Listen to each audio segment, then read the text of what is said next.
এই যে পাহাড়টা দেখতে পাচ্ছেন এটা হচ্ছে রুমা পাহাড় নামে পরিচিত।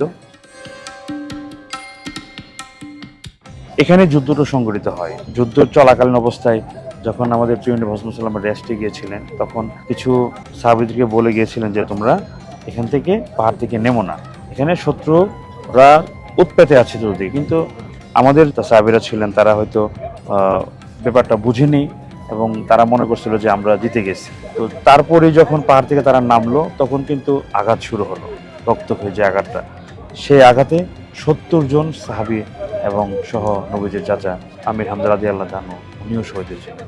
সবাইকে এখানেই কবর দেওয়া হয়।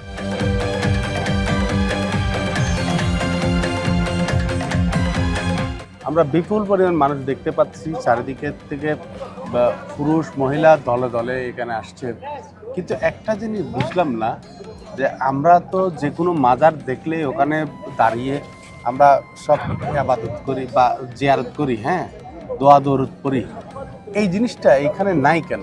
না, এখানে অবশ্যই আছে। আপনারা দেখেন, আপনার নিয়ম কিন্তু লেখা আছে যে কোনো কবরবাসীর দিকে মোনাজাত করা নিষেধ, একদমই নিষেধ এটা।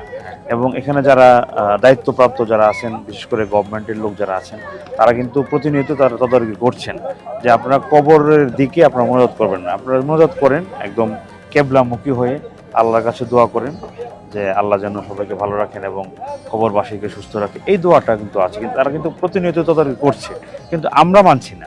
আমরা যারা এখানে আসছি, যারা আমাদের আবেগ কাজ করছে যে এখানে স্মৃতিময় জায়গা, বিশেষ মানুষজন এখানে শুয়ে আছে, তো সেই আবেগ থেকে হয়তো আমরা অনেক কিছু ভুল করে ফেলি। সাহাবারা তো এক একজন বিশাল বিশাল মর্যাদা সম্পন্ন ইসলামী দৃষ্টিকোণ থেকে। আমরা এই কারণেই একটু স্টনিশ হচ্ছে, বাংলাদেশে আমরা ছোটোখাটো একটা মাজার দেখলেও যে পরিমাণ দোয়া কায়ের করি, ওখানে যে পরিমাণ আশা করি, মানে আমার এইটা দাও সেটা দাও, কত কথা বলি। এইখানে একজন সাহাবা, ওই আমাদের ওলি বুজুর্গ থেকে হাজার হাজার গুণ শক্তিশালী, মানে ইসলামিক দৃষ্টিতে।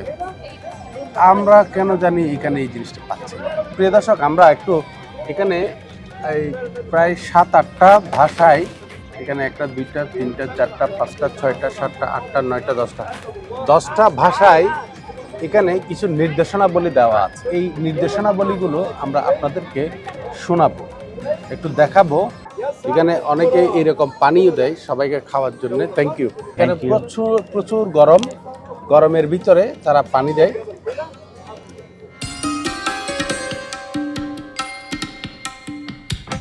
আমার এখানে লেখা আছে কতিপয় গুরুত্বপূর্ণ দিক নির্দেশনা।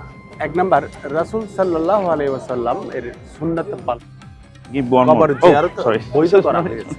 তবে কোনো কবর বা মাজার জিয়ারতকে কেন্দ্র করে কোথাও ভ্রমণ করা বৈধ নয়।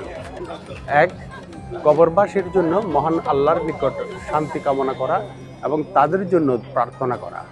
রাসূল সাল্লাল্লাহু আলাইহি ওয়াসাল্লাম কবর জিয়ারতের সময় বলতেন, হে কবরবাসী, মুসলমানগণ, আপনাদের উপর শান্তি বর্ষিত হোক। নিশ্চয়ই আমরা আপনাদের সাথে মিলিত হব ইনশাআল্লাহ। আমরা আল্লাহর নিকট আমাদের এবং আপনাদের জন্য মুক্তি প্রার্থনা করছি। এটা হচ্ছে সহিহ মুসলিম। পরকালের কথা স্মরণ করা। রাসূল সাল্লাল্লাহু আলাইহি সাল্লাম ইরশাদ করেন, আমি তোমাদেরকে কবর জিয়ারত করতে নিষেধ করেছিলাম, তবে এখন তোমরা কবর জিয়ারত করো, কেননা তা পরকালের কথা স্মরণ করিয়ে দেয়। কবর জিয়ারত করতে বলছে। তারপরে, বরকত লাভের উদ্দেশ্যে কোনো কবর স্পর্শ করা বৈধ নয় এবং এটি একটি স্পষ্ট বিদআত, মানে এটা কোনো অবস্থায় ভালো নয় এবং এটা কোনো অবস্থায় ইসলামে অ্যালাউ করে না। এছাড়া এটি একজন মুসলমানের শিরকে পরিণত হওয়ার অন্যতম একটি মাধ্যম। বরকত লাভের উদ্দেশ্যে উহুদ ও রুমা পাহাড় দয়ে ওঠা এবং ভয় থেকে মাটি বা পাথর নেওয়া বৈধ নয়। এটা আর বদকিয়াই এই এন্দি এই সাইডে দিয়ে পাথর যেবে আছে, এদি উগ্র পাহাড়, এই পাহাড় গমির দি মানুষ উড়িয়ে একটুন পাথর লয়, মেডি লয়, এটা তুল বোধকিয়াই বাড়ির লই যাই বোধকিয়াই ইন গরম দিয়ে সংরক্ষণ করি বেলার চেষ্টা করে, কিন্তু ইয়েন বৈধ এবং এডিয়ার সরকারের কাছে অবৈধ খাজি হিসেবে এখন প্রমাণিত 100 টাকা দিই যে এটা কিন্তু www www.pb.gov.sa এবার মধ্যে চাইলেই ওনারা ইনোর বিস্তারিত জানিতে পারিবেন। মানে এটা শুনতে কোনো সময় জিয়ারত বুঝুন না ওনারা দেখতে কিন্তু এখন মডার্ন চেঞ্জ। 20 বছর আগে আমরা জিন দেখি ওনারা ন দেখুন 20 বছর আগে যেমন মসজিদ ইবে নোয়াছিল পার ইবে অনেক বড় আছিল এবং এটা গেরওয়াইবে নোয়াছিল নর্মাল আছিল, কিন্তু দিন দিন মানুষ বাড়ানো হিসেবে তারা প্রসার করি জায়গা বড় করি মানুষ যাতায়াত যেন পার উঠি পেলাই এত উঠি নেবে এখন উঠিত পারার মসজিদ না এই সময় পারি অনেক বড় আছিল এবং মানুষ সময় একটু বহুত উঁচু আছিল। মসজিদ ক্যাপাসিটি ছোট মসজিদ আছিল, মসজিদ নামাজ পড়িবার ক্যাপাসিটি আছিল, দিন দিন মানুষ বাড়ানোর দ্বারাই এখন মসজিদে বড় ইয়ে পারও হাড়িয়ে বড় কি এবং মেইন একটা যে যুদ্ধ ইয়ে আরা দেখি একটা জিয়ারত বৃত্তি এসছি মানুষ বিশেষ করে এই যে আরা বাঙালি বাংলাদেশি পাকিস্তানি ইন্ডিয়ান মানুষ আয়ের জিয়ারত করি ই তারা হতে জিয়ারত করো, কিন্তু জিয়ারত করিবে তো তুই হার হাজা করো।